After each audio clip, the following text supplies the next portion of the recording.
In other news, the defense ministers from Turkey, Syria and Russia have met in Moscow to discuss ways of resolving the Syrian crisis. Sinem Koseglu has more from Istanbul. Those three ministers came together for the very first time as Turkish and Syrian defense ministers have met each other after 11 years for the very first time. They discussed the Syria crisis, the refugee crisis, possible joint efforts to combat all terrorist groups in Syria. These are the topics they discussed, and according to the ministerial statements, the meetings were held in a constructive atmosphere, and three parties decided to continue those three-party meetings in the future for the sake of Syria and, of course, for the sake of a region. This meeting is more special than the previous ones that have been held before, as after 11 years, Turkey and Syria, the two neighbors that were at the brink of a war, came together for the very first time. And when Turkey proposed for a counter-terrorism operation targeting the Syrian Kurdish fighter group YPG in northern Syria, we heard Turkish officials saying that it was time for normalization with Syria. And the two countries were already holding talks on the intelligence level. But of course, let's remember that two countries are on the opposite sides when it comes to Syria conflict, as Turkey supported the Syrian opposition, and Damascus was not happy about this. Well, let's speak to Alexei Klebnikov about this. He's a Middle East expert at Russia's International Affairs Council and is joining us from Moscow. Thank you very much for being with us on Al Jazeera, Alexei. I'd like to talk to you first about the timing of this meeting. The first one, as we've heard, between defense ministers since 2011. As Russia is engaged in a conflict in Ukraine, why now? How much of a priority is Syria for Moscow right now? Well, I don't think it should be taken by any surprise, because just several weeks ago, President Erdogan had a conversation over phone with his Russian counterpart, and they discussed the possibility. So there was a proposal coming from the Turkish leader to conduct preparatory meetings between first defense ministers and intelligence chiefs, then foreign ministers, and then probably the summit. So the idea was to kind of set up a new regional format or platform of interaction, which could effectively address not only the Syrian crisis, but also other regional issues which all three parties in one way or another are part of. Yeah, well, so this is why... Go ahead, finish your thought, please. Yeah, I mean, this is why it shouldn't be a surprise that this meeting had taken place today, only a couple of weeks after this decision or a proposal pitched by Erdogan to Putin.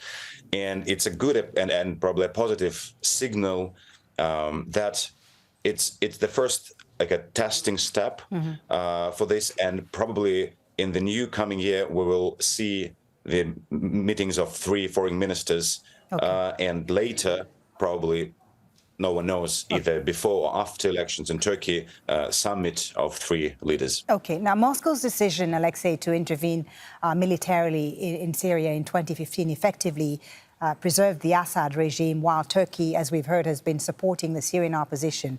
What do you see as their common objectives today? Well, in the first place, none of the parties is interested in Syria's disintegration as a state, meaning its fragmentation into several pieces. So both are interested in preserving its territorial integrity, although Turkey effectively occupies some part, especially parts along the Syrian-Turkish border. A part of that's the fight against terrorism, but also it's an interesting point because two parties see as terrorists different groups. For Turkey, the main priority is Syrian Democratic Forces and the YPG, the Kurdish militia in northern Syria. For Russia, it's still ISIS. So, but what's important that Russia over the last almost a year is trying to persuade or explain Turkey, or trying to persuade it to find alternative options how to effectively address its security concerns, not through the large-scale military operation against Kurds. So because this massive escalation might not be beneficial to anyone, including Turkey. So, and again, this comes to an advantage to all parties, and Russia and Turkey, if there will be an alternative option found, a compromise. And this is exactly what probably was discussed during today's meeting, whether Russia will green light and use of the airspace by Turkish military or not. Because if that's the case, for example, if we just hypothesize about it, that could be a good card to play by Ankara in order to persuade or push or pressure United States and Kurds to implement its demands to leave this 32-kilometer buffer zone. Right. Certainly, but if not, we can still have the limited scale operations in northern Syria. Yeah, certainly Turkey's concerns in security concerns in northern Syria were discussed, as you've said there. There was also the issue of the Syrian refugees, rather, over 3 million Syrian refugees living in Turkey. Now, as we begin to see the three parties engaging here and sending what seems to be positive signals, as you've said, are we likely to see a mass return of refugees as Ankara would like to? Well, the refugee issue is always very complicated, and this one is no exclusion. There are several questions. First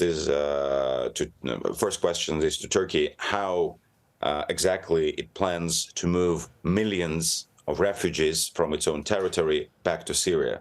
It's not an easy task. It's quite costly, and in order to move them in, even if into the buffer zone along the Turkish-Syrian border on the Syrian territory, it requires to set up the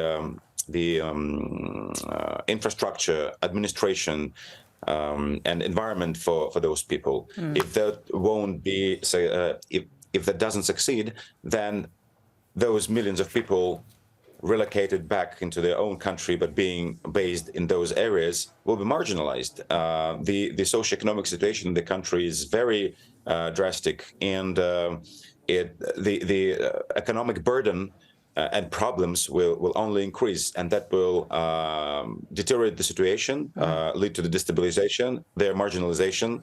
It could lead to more kind of expansion of the black market, smuggling, in increasing the terrorist ranks in the area, and as a result to strike back Turkey, actually. And the same logic works for Damascus. Damascus also is not interested in massive return of the Syrian refugees because it doesn't have capacity to host or to adapt, to accommodate all of them, because of the infrastructural problems, lack of resources, infrastructure, administration.